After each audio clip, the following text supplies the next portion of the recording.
You know, I'm here today with Commissioner of Health, Dr. Lance Frye, Secretary of Health, Kevin Corbett, Interim State Epidemiologist, Jared Taylor, and Superintendent of Schools, Joy Hofmeister. Thank you guys so much for joining us. As school is back in session, we're here today to encourage Oklahomans to do everything they can to stop and contain the spread of this virus. I believe it is so important that we get our children back to school, back into the classroom safely, and as governor, providing equitable access to education for our kids is a non-negotiable, as well as protecting the health and lives of Oklahomans. Those two things can happen at the same time, and every Oklahoman has got to play a role in that. One of the best ways to keep kids in school safely or to get them back to school is to work together as a state to lower the cases in our communities. You know, we fully reopened over 3 months ago. With no restrictions to churches, sports, restaurants, businesses. And the next phase of our safe reopening strategy now needs to be a renewed effort to contain the spread of this virus. And as a state, we have provided over $145 million to small businesses all across the state of Oklahoma in our Oklahoma Business Relief Program. We wanted to keep and help all those businesses keep their doors open, but we also need to provide them with healthy customers and healthy employees. We've provided PPE to schools all across the state, as well as we granted funding for digital curriculum, access to technology in different school districts. But we know that students learn best in their classrooms when they're face-to-face with their teachers. And each one of us has a reason, part, to slow the spread. Maybe it's to get our kids back to school. Maybe it's to protect yourself or a vulnerable family member. Or maybe it's just to make sure we can watch our favorite football team play this fall. We all have a part to do. And I'm here today to ask Oklahomans to do the 3 W's, and that's wash your hands, watch your distance, and wear a mask. From the beginning of this pandemic, my pledge to you has been to be transparent with all of the data, with the facts, and always make decisions based on the data in Oklahoma, not what we see in other states or on television. We have been issuing guidance for Oklahomans in cities and counties with high levels of community spread to wear masks in public.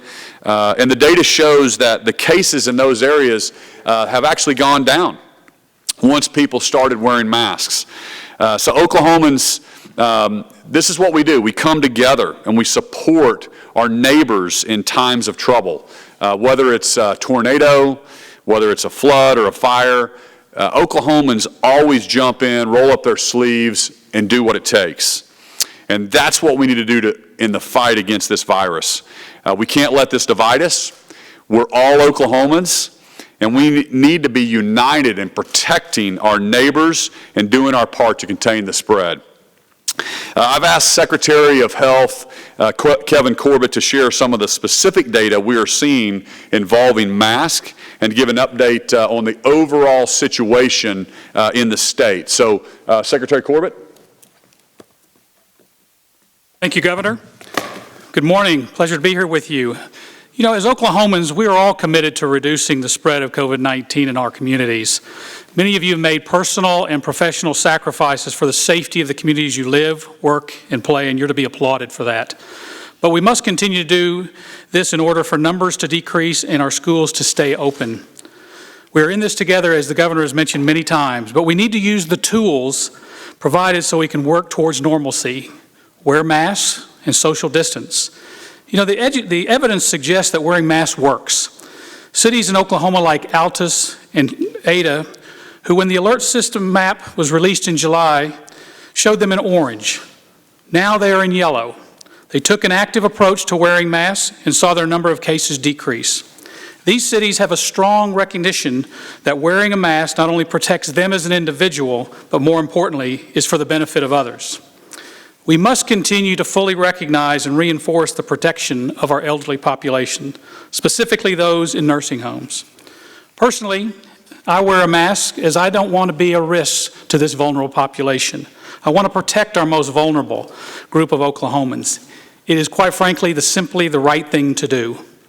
And we are asking all Oklahomans to utilize these tools we have within our control consistently as we collectively work towards normalcy. Today, I would like to thank the many contract tracing employees who are working hard to identify and isolate individuals who have active infections. In order to be successful, these contract tracers need our citizens to get tested and provide them the information they need. Reductions in testing will only hamper our effective reopening processes currently underway in schools and other important and essential venues. To accelerate our pathway to normalcy, we have to understand the risks within a community and to identify how this affects our schools, places of worship, and other community venues that serve as large gathering places for us to come together as neighbors. We must also understand the statewide alert system is only one of the tools we use to compile data and communicate. It is not the full picture. Understanding the context in your community is vital to understanding the situation at hand. Recently, close to 500 people incarcerated at the Eddie Warrior Correctional Facility in Muskogee tested positive for COVID. We knew that the statewide cases would increase due to this outbreak. The Muskogee County Health Department did the right thing by identifying the outbreak and notifying local community leaders so residents understood that this was not an indication of community spread, but rather an isolated occurrence. We are relying on our county health departments to continue to communicate local data so local leaders can make decisions right for their community. And although this situation was isolated, as I mentioned, we must continue to be attentive and protect everyone. And it goes without saying that we also need to say thank you to our healthcare workers. They continue to fight on the front lines of this virus, and they're to be applauded, and our gratitude is to be given to them. As the governor's mentioned many times, we're in this together. Take practical steps and remain consistent and vigilant, and we'll get through this together. Thank you.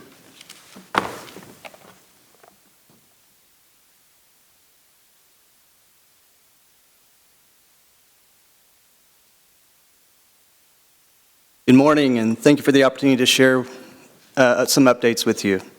It's great to be here at OSU. It's wonderful to be on a campus that's open and see some students walking around and enjoying their college. At the onset of the pandemic, Oklahomans, like those around the world, faced many challenges. We started this pandemic really in a crisis mode, and then moved on to more of risk management.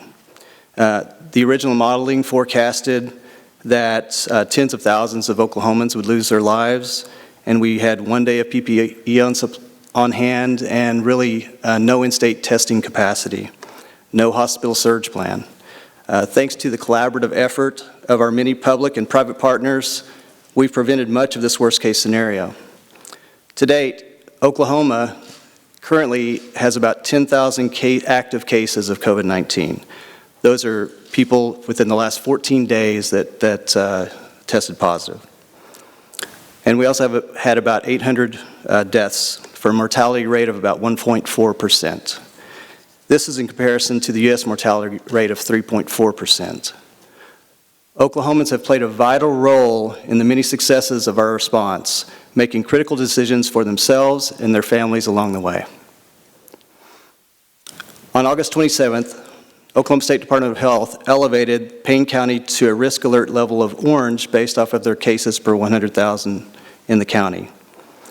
As released in my most recent public health advisory, it is recommended for those in orange and red counties to wear masks and adhere to social distancing. With the return of schools and the university, the activity costs across the county has grown exponentially, and we know that as socialization occurs, the increased risk goes up. So please take this seriously and continue to follow the recommended guidelines. I have been encouraged through my work with Superintendent Hofmeister, as well as our state regents and leaders like President Hargis. We all share one common goal in keeping our students, teachers, and support teams safe. In-person instruction is critical to the growth and development of Oklahomans' youth. Their safety and that of the teachers and support staff is our top priority. We have worked collaboratively with our educators at the local level over the past month to carefully review plans and provide guidance.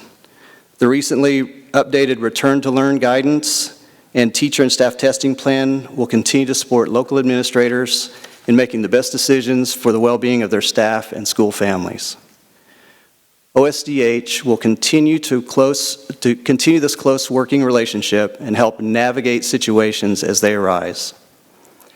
We're going to do an initial point prevalence survey, followed by continued surveillance testing of all teachers and staff, and that's obviously on a volunteer basis from them.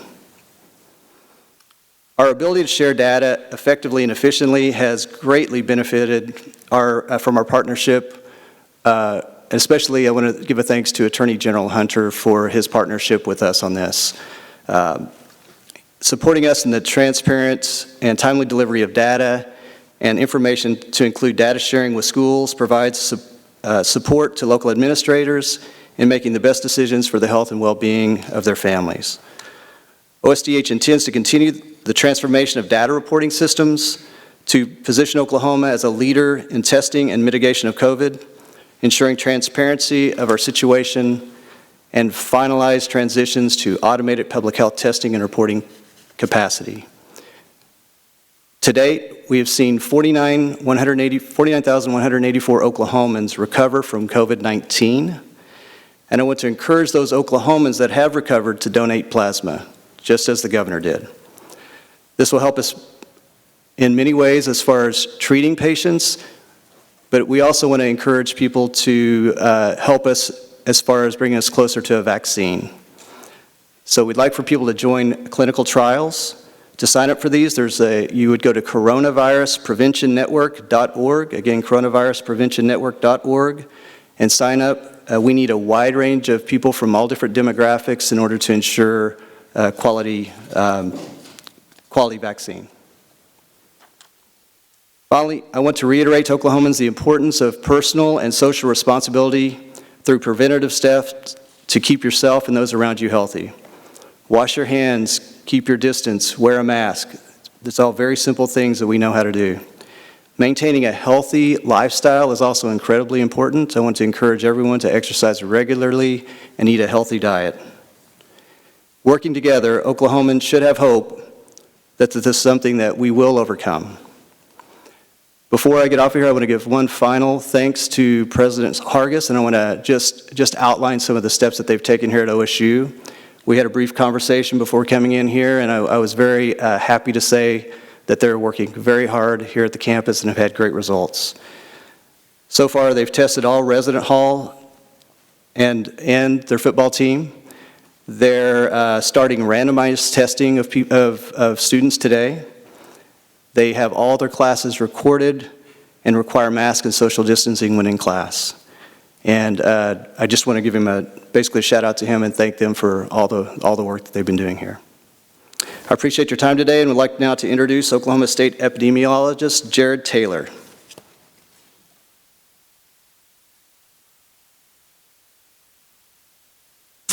I want to thank everyone for being here. It's good for me to be back on campus. As you probably know, or many of you know, I'm on faculty here at Oklahoma State University, and that was my full-time job before transitioning over to the health department. I want to thank Commissioner Frye for the opportunity to be in this position. I've enjoyed working with the amazing team of individuals that are in the Department of Health.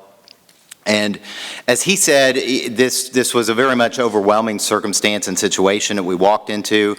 It continues to be very trying and challenging, but we're making progress all the time. And through my efforts in my time that I've been here, I've been working closely with everyone in the health department, particularly with those in the regional offices and the county offices, because they're the ones who speak to the superintendents, the principals, and all those involved in education. I've had an amazing opportunity to interact with Superintendent Hofmeister and her staff. They've been nothing but gracious and cordial and assisting in all of our interactions. And we've built a great relationship to this point. We certainly would have liked to have been more expedient and rapid in communicating with the schools, but it's been adjustments have been necessary throughout this and will continue to be necessary. But we've attempted to establish some general guidance and some things that we want to communicate to the schools, both through the map, but also through guidance documents, through open door communication, and most importantly, the interpersonal relationships that we have, that they can always contact us. We can speak to them about whatever individual unique circumstance they may be dealing with, and try to bring the best science to bear upon each of those circumstances and situations. We continue to utilize, but also seek to improve the state map system to provide information to schools and decision leaders within the community. We know that gives very meaningful information, but there's other information that we would like to provide to them and intend to continue to improve and update in those capacities over time. And we're committed to assisting those local officials, and again, as the superintendents and everyone, in how to utilize that information to make the best decisions. We've tried to convey to those individuals in the community, when you're making decisions about a school, there's basically two things you need to think about. One is what's happening outside of your doors, but are going to walk into your door. Everyone recognizes that schools are an integral part of our communities. And so what is happening in the community is going to impact what is happening in the school. And the school can't control what walks through their door. And so that's what the map is intended to inform them of and to assist them in making decisions and preparations. But the second component is what does happen within their doors, what does happen within their building. And that's where they can exert influence and impact. And so we've been working with them. Again, the OSDE developed some wonderful guidance that they made available to schools. We encourage schools to avail themselves of all of that information, adopt all of those interventions that they can. We recognize that resources are always limited. There are always challenges, and each school has to adopt the interventions that fit best for them, meld those recommendations into the realistic situation that they are dealing with. But we would encourage them to strongly consider all of those concepts and ideas that have been put together by the OSDE. And the more of those that they do, the more that they can control what happens inside of their building, and therefore protect their teachers, their staff, their students, but also their community, because all of those members leave the school and go back into the community and interact with those most vulnerable individuals that the governor spoke about. And so we've got to be cognizant of that relationship between the schools and the larger communities, and it's a two-way street. We've developed guidance and are communicating that with the schools, with the county health departments, and with all individuals who are going to be involved in this process of what to do, what will happen if and when a case is found in a given school.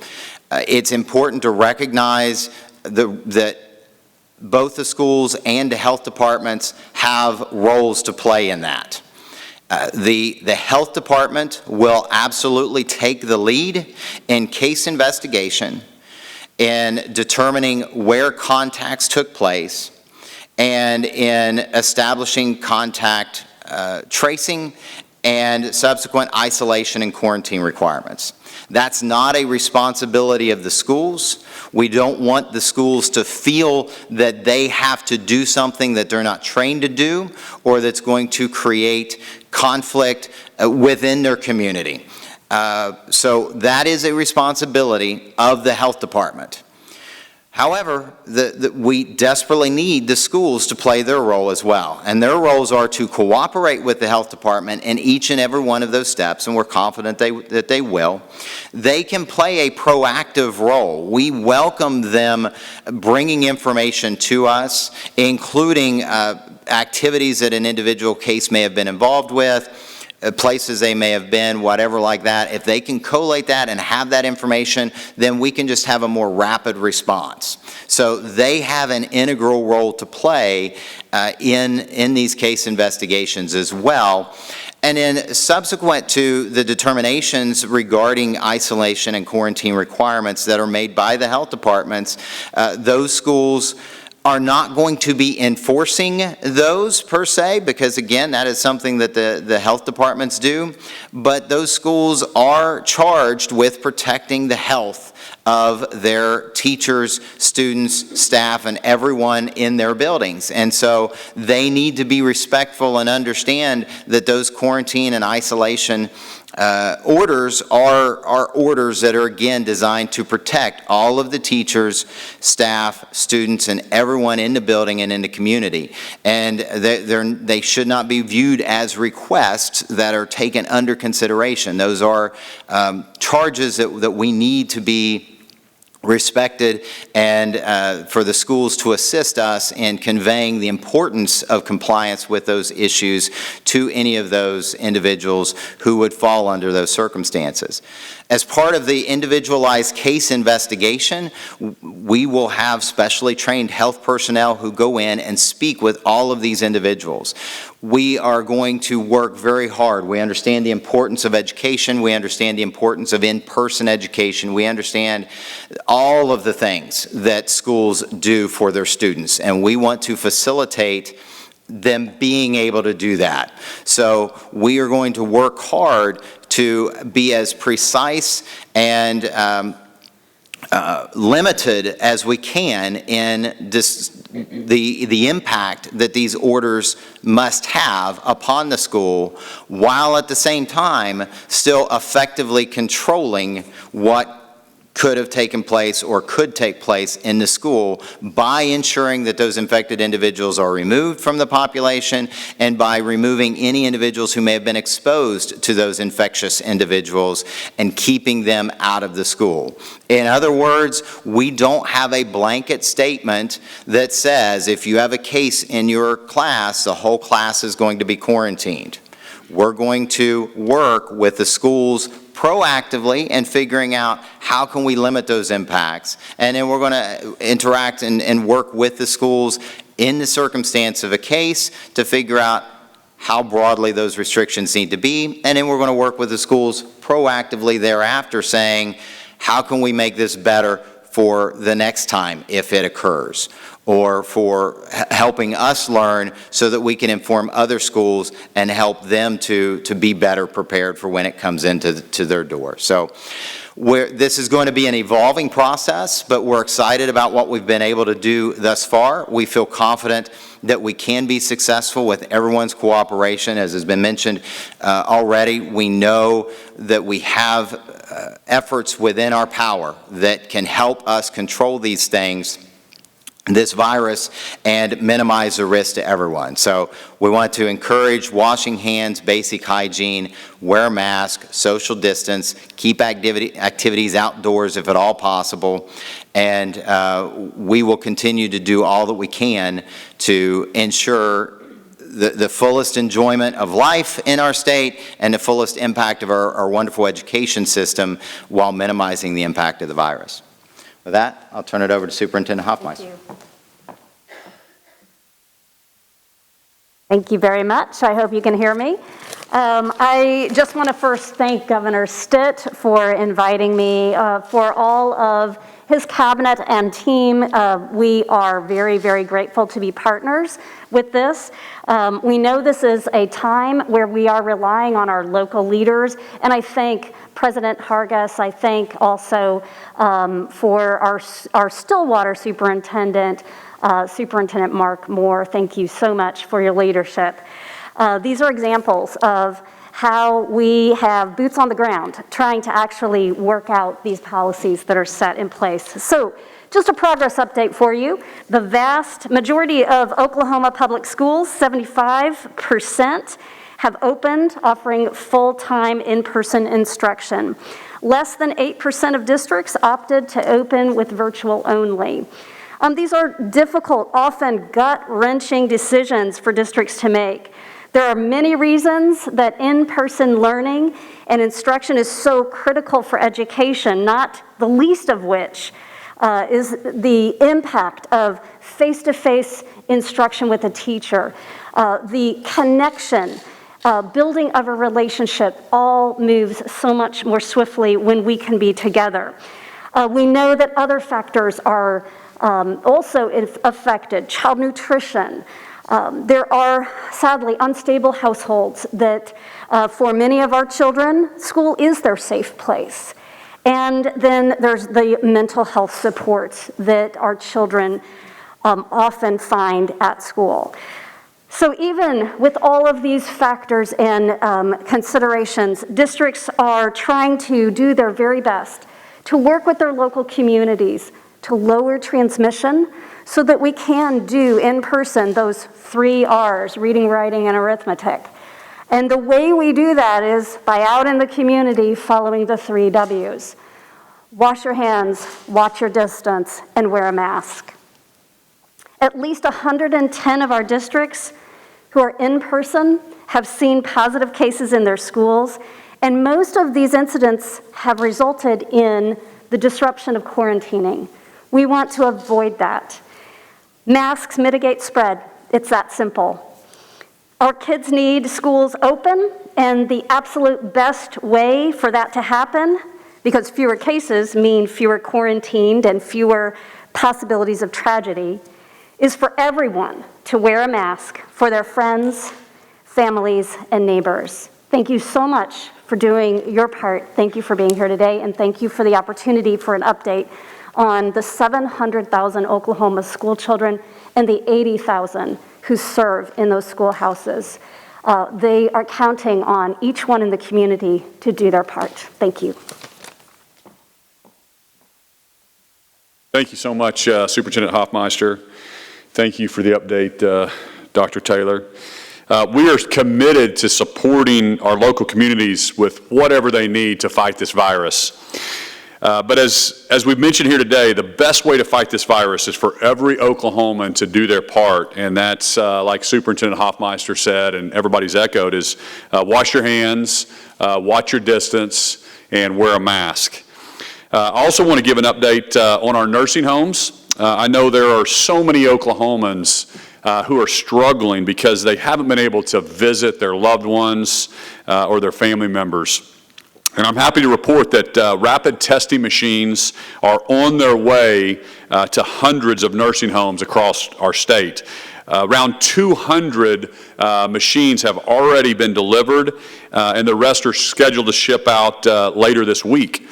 These machines are going to help protect the Oklahomans who live in these facilities and are at high risk for this virus, and should play a key role in allowing visitation and the family members to get back and safely visit their loved ones. The health department is currently working on updates on the guidance for nursing homes and long-term care facilities, and we'll share that with you as soon as those come out. With that, we'll open it up to questions for any of our panelists here today. Yes, sir. It seems like we're well past the point of just flattening the curve. Can you give Oklahomans like a metric to when we can throw away our masks and go 100% back to normal? Well, we've done a really good job of, like you said, flattening the curve. And so if you remember back in March when we've issued 30 different executive orders, it was to flatten the curve. It was to build capacity in our hospitals. And Dr. Frye mentioned that. It was to get PPE. And that's what we kind of planned on through the March and April timeframe. Back in March, we had 560 people in the hospital, and yesterday, I believe the number was 537, something like that, in the hospital across the state. That's too many. We still want to get that to go down, but Oklahomans have done a really good job of social distancing and all the different things that we've done, but we want to continue to drive that down. And that's we have to take this very serious. We want to get our kids back in school. So I can't give you a timeline when this virus is going to be out of the U.S. or out of Oklahoma. But at the same time, that's why it's important that we take it serious and we continue to wear our masks, wash our hands, watch our distances, because we want to keep driving those numbers down so we can get our kids back to school, get life back to normal. Like I said, educating our kids and our young people is a non-negotiable, and the health of Oklahomans is a non-negotiable. And those two things, we have to work together to move our education system forward. That's why we're here in Stillwater today, because this could be with us. We could be we had 600 new cases today. We could have 600 new cases a year from now or 2 years from now. So as long as we have that capacity and the PPE, we're going to keep on this same message to reminding Oklahomans that it is serious. We have to take it serious, and Oklahomans are doing a good job. But I don't think anybody can give you an answer except the Lord on when this is going to be out of our state. Yes, ma'am. Governor, why not a state mask mandate so that, we can really get this under control and be with our families during the holidays? Well, I've been very clear that a mask mandate is something that I believe we should leave to the local communities. And we've had, I think, 19 or 20 municipalities, maybe it's more than that, I don't remember if anybody knows the exact number, have done that. But I believe that's a local control. And I'm not going to mandate something statewide where every community is different. And we've got Western Oklahoma communities and counties that haven't had one case in the last 7 days. And so we just believe it's a local decision, but that's why we're here promoting that. We believe that you should wear masks. And when you have these communities that are in the orange phase, we think everybody in Stillwater, in Payne County, needs to take this very serious because we want our kids in school. And we think, like Oklahoma State has done, they're testing. They've done a really good job with the social distancing practices and the things they've implemented here in the university. And I think Dr. Hargis was telling us that there was 13 people in quarantine at the university right now, and so that's a good sign for us keeping things open. Yes, sir. Hey, Governor, thanks for your time. Maybe a similar question: why not mandate masks in schools that are not everywhere across the state? Well, again, it's the same scenario. Most superintendents have mask requirements in schools, and Superintendent Hofmeister can speak to that directly. But mandating something statewide is something that we just don't believe in, or I personally don't believe in. There's states that are doing that. There's states that California, for example, is saying you're not allowed to sing in church right now. I just don't believe that's what Oklahomans want. But we leave that to the local superintendents. They make that decision, and we've got it's Dr. Morris in Stillwater here. I think he has a great plan for Stillwater Public Schools, and that is he's got distance learning, he's got virtual, and he's got in-person learning, and they've done a fantastic job, but they have a mask mandate here in Stillwater, and we'll leave that up to the local superintendents. Yes, sir. Could you see the states interjecting in in-person instruction? You guys mentioned a lot about in-person instruction and the importance highlighting that based on case count, based on isolation or quarantines. Well, so statewide, the way our system's set up is the governor and even the superintendent. We allow the local school districts to make those decisions for in-person or virtual or distance learning. We believe that I believe in that local control. I think it's very, very important that we get our kids back into school. I know that's what the Oklahomans want. We know that kids learn better when they're in classroom with their teachers. But there's some kids that have different issues. Maybe at home they have to protect a loved one, and it's better for their families to make that decision to go virtual. And that's why most of the school districts, and I don't know if you caught that, Superintendent Hofmeister, 75% of school districts in Oklahoma are in person, and that's fantastic. If you look at other states, we are way, way ahead of other states. 8% of them are virtual, and the rest of them are a mix, like an A-B type of a class.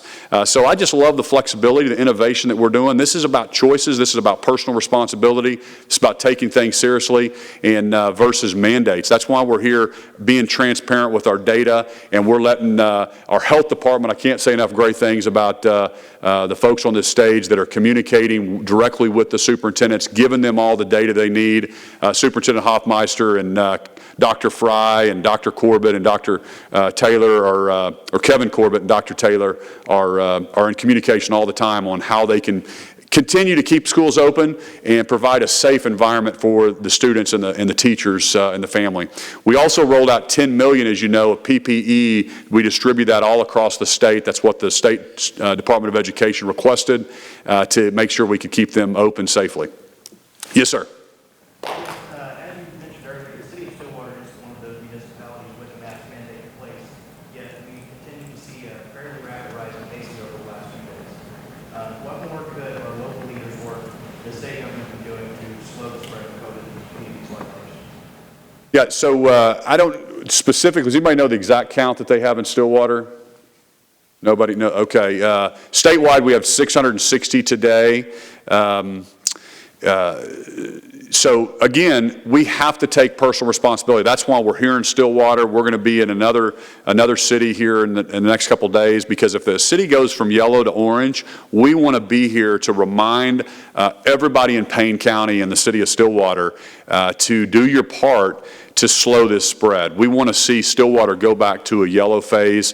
To go to an orange phase, you have to have 14 plus cases in a per 100,000 population, and so I don't know specifically where that is, and that's on a 7-day average today in Stillwater. But it's really important that we continue to do that. There's not, if there's anything that somebody could do to snap their fingers to make the cases go down to zero, we would do that all across the United States. But it comes down to personal responsibility, and I believe Oklahomans are doing a really good job of that, because you have to realize in other states that are still shut down, that aren't even letting their kids go back to school, or they're not allowing businesses to reopen at this point, or restaurants. Oklahomans have been fully reopened for the last 3 months with no restrictions whatsoever, and we still are seeing 600. We have 600 cases, where back in July we were having 800 cases. So when you look at the overall trend, it is some positive signs. But it's just when we see an outbreak, or we see a tick up in a certain community or municipality, we certainly want to jump on that, and that's why all of the state officials are here today to remind Payne County to take this really, really seriously, and let's get Payne County back into the yellow and then to the green. Yes, sir. Although we are declining, Oklahoma was in the red zone for cases, or say, due to a recent report, even the White House officials saying that Oklahoma was not following their guidelines. Could you talk more about that? Are we doing enough? Are we following those guidelines? Yeah, let me, I've been talking a lot. Let me let Dr. Frye take that one.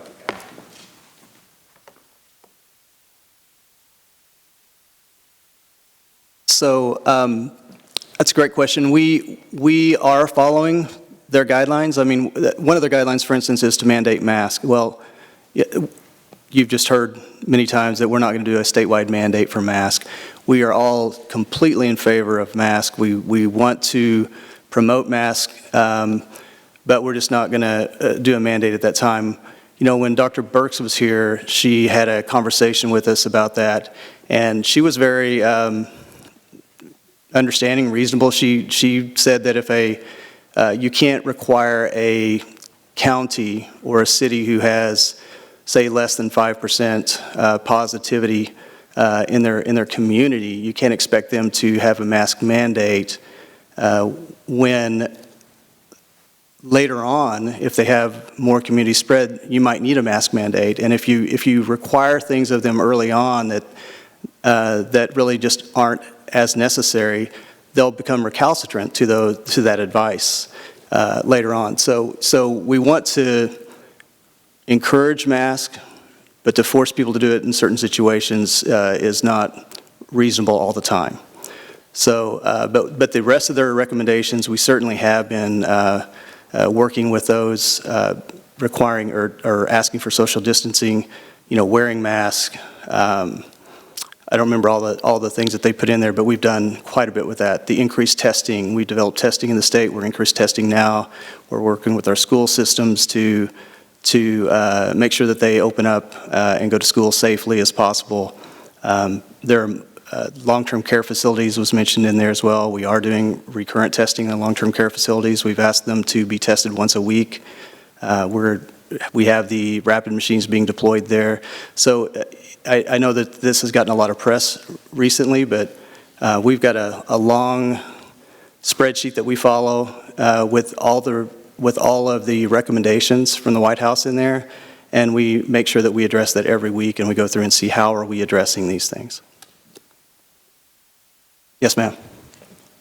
Thank you, Commissioner. Representative Ranson here. Welcome to House District 34, all of you. You've mentioned about rapid antigen testing machines to nursing homes, and I heard in the Board of Ed meeting last week to schools. When will the rapid antigen testing positives be part of our daily numbers? That's a great question. So we are in the process now of what we call Google transformation for our FIDO system. So the front end of that is Google has worked with us to help the front end of the lab information coming in. We actually started that earlier in the week. On Friday of last week. We want to make sure that that system is running well, so we have both systems running in parallel right now, reporting in both systems to make sure that there's no problem with the data. And then those labs all report by different methods. So right now the ELR, the electronic lab result, is the one that's come in first. That's the easiest to transition. We still have people sending faxes and other things as well, so we have to transition those labs into that system. And we're going to, at that time, I alluded to it a little bit in my speech, but that will give us the opportunity to redo our dashboard, to change the way we're able to report on things, and we will be moving those over into the active cases at sometime in the near future. Yes? I have a question for the superintendent, if that's all right. You had mentioned that you wouldn't feel comfortable sending your own children back to school if masks weren't required. A new report says that about a third of Oklahoma school districts don't require masks currently. Is that number acceptable to you, and is there anything else you would like to see done to require masks? It's not acceptable, and that is something that we are going to see, I think, changes occur school by school. It is clear that those who are following the data, that are paying attention to numbers, that are working with their local health departments, are coming to that conclusion and adding policies. So it is really best when schools have both those working and serving in schools protected as well as students protected, and certainly this is in line with the American Academy of Pediatrics and their Oklahoma chapter. This is something that I think schools are changing so that they can lower the spread and hopefully have fewer disruptions while they are having to face quarantining. Enid Public Schools has 600 in quarantine right now. They have a mask requirement as well. It's a reflection of the community. It's all of us then coming together with a highly dense population within a school building that can accelerate the exposure as well as the spread. So it is about working with our public health officials as some become more aware of what benefits are there for their students, and we hope that that will spread into the community with more mask wearing. But it's not just about masks. It's also about that social distancing, not dropping our guard. We have to be vigilant to reduce the spread 24/7. And when we do that, we will see those numbers come down. And we have been seeing numbers come down in those communities that are paying a lot of attention to that.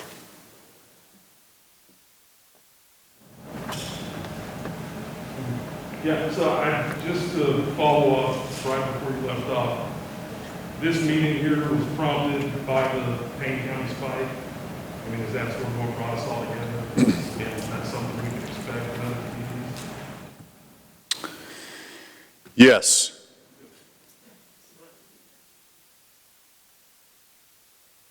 Earlier, outbreak in jail here, scoping was mentioned, and I wanted to ask a general question anyone on the stage is here to answer. What kind of safety precautions are being put in place to make sure that employees and people who come out of facilities like that don't bring the virus home to their communities? Yeah, specifically, we'd have to get the public safety and Scott Crow, the director of corrections, to give you a specific things on what they're doing to test. But overall, our corrections department has kind of led the nation. Early on, we had, I think through around June or July, we had 5 cases overall in our corrections. So very early on, we closed down you got an answer for me? I can help you. Okay, good. We closed down all visitation to our correctional facilities. We masked up. We deployed PPE out to all of our correctional facilities and did a really, really good job of keeping that down, and also social distancing, making those keeping the folks from common different requirements in their eating facilities, et cetera, et cetera. But before they get out into the public or get released, I can assure you they will be tested, they will be quarantined, they will not be released, and then we set up certain things that when they do find positivities, they move those prisoners to certain wings that are COVID positive wings to keep them out of the general population. And so they've got a whole list of things that they do, and I'll let, I guess, Dr. Frye. Well, I was going to help the governor, but he actually had all the answers. But really, so they cohort the positives. They have restricted transfers in, accepting, or out from the facility, and done the multiple measures that the governor had spoken of. And as far as I know, last I heard that those number of positives, none of the staff, those were all inmates, no staff members were infected, which shows that they're doing an extremely good job.